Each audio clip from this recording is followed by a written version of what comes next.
Hi കൂട്ടുകാരെ, ഇത് രാജീവാണ്. ഇന്ന് നമുക്കൊരു സാമ്പാർ ഉണ്ടാക്കിയാലോ. ഞാൻ കുറച്ച് തുമര എടുത്തിട്ട് വെള്ളം ഒഴിച്ചിടുന്നുണ്ട്. ഒരു 5 മിനിറ്റ് നേരത്തേക്ക് വെള്ളം ഒഴിച്ചിടുന്നുണ്ട്. അതിലേക്ക് നമ്മൾ ഒരു 1/4 ടീസ്പൂൺ മഞ്ഞൾപ്പൊടി ഇട്ട് കൊടുക്കുന്നുണ്ട്. നമുക്ക് വേവിച്ചെടുക്കാം. സാമ്പാർ തയ്യാറാക്കാൻ വേണ്ടി നമ്മൾ പാനെടുത്ത് സ്റ്റൗവിൽ വെച്ച് അതിലേക്ക് വെളിച്ചെണ്ണ ഒഴിച്ചു കൊടുക്കുന്നു. ചൂടായ പാനിലേക്ക് നമ്മൾ അരിഞ്ഞു വെച്ച സവാള, ചെറിയുള്ളി, പച്ചമുളക് ഇട്ട് കൊടുക്കുന്നു. ഉള്ളി വളരെ ചെറിയ രീതിയിൽ വഴണ്ടി വന്നാൽ മതി. ഉള്ളി വഴണ്ടി വന്നിട്ടുണ്ട്. അതിലേക്ക് നമ്മൾ മസാല ചേർത്ത് കൊടുക്കുന്നു. മല്ലിപ്പൊടി ചേർത്ത് കൊടുക്കുന്നു, മുളക് പൊടി ചേർത്ത് കൊടുക്കുന്നു. നന്നായിട്ട് ഇളക്കിയെടുക്കാം. പച്ചമണം മാറുന്നിടം വരെ നമുക്ക് നന്നായിട്ട് ഇളക്കി കൊടുക്കാം. അതിലേക്ക് നമ്മൾ അരിഞ്ഞു വെച്ച കഷ്ണങ്ങൾ ചേർത്ത് കൊടുക്കുന്നു.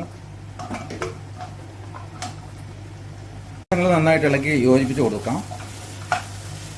കഷ്ണങ്ങളിലെ മസാല നന്നായിട്ട് യോജിപ്പിച്ച് കൊടുത്തിട്ടുണ്ട്. നമുക്ക് കുറച്ച് ഉപ്പ് ചേർത്ത് കൊടുക്കാം.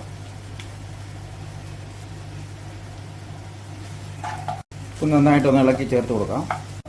5 മിനിറ്റ് അടച്ചു വെച്ചിട്ടൊന്ന് ആവിയേറ്റ. അപ്പോഴത്തേക്ക് ആ മസാലാസ് എല്ലാം കൂടെ ഒന്ന് കഷ്ണത്തിലേക്ക് പിടിക്കും. തുറന്ന് നോക്കി ഇളക്കി കൊടുക്കാം.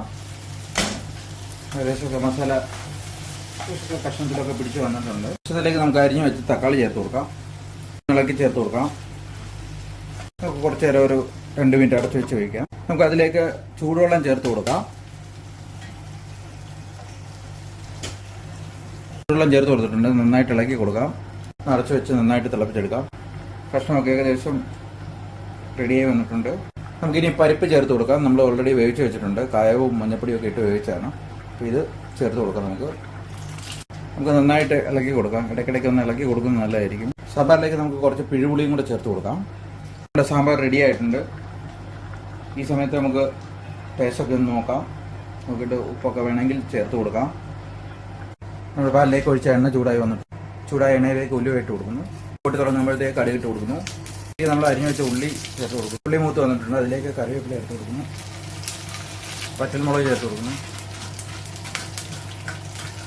അതിൽ തീ ഓഫ് ചെയ്ത് വെച്ചിട്ടേക്ക് അതിലേക്ക് ഒരു 1/2 ടീസ്പൂൺ മല്ലിപ്പൊടി ചേർത്ത് കൊടുക്കാം. ഒരു നുള്ളു ഉലുവാപ്പൊടി ചേർത്ത് കൊടുക്കാം. കുറച്ച് കായപ്പൊടിയും ചേർത്ത് കൊടുക്കാം. നന്നായിട്ടൊന്ന് മിക്സ് ചെയ്യാം. ചൂടായ മസാലയിലേക്ക് നമുക്ക് സാമ്പാർ മസാല ഒഴിച്ചു കൊടുക്കാം. സാമ്പാറിലേക്ക് മിക്സ് ചെയ്ത് കൊടുക്കാം. കടുവറുത്ത് നന്നായിട്ട് ഒന്ന് ഇളക്കി കൊടുക്കാം. നമ്മുടെ സാമ്പാർ റെഡി ആയിട്ടുണ്ട്. ഇതുപോലെ എല്ലാവരും ഒന്ന് തയ്യാറാക്കി നോക്കുക. വീഡിയോ ഇഷ്ടപ്പെട്ടിട്ടുണ്ടെങ്കിൽ ഷെയർ ചെയ്യുക, ലൈക്ക് ചെയ്യുക, സബ്സ്ക്രൈബ് ചെയ്യുക. Thank you.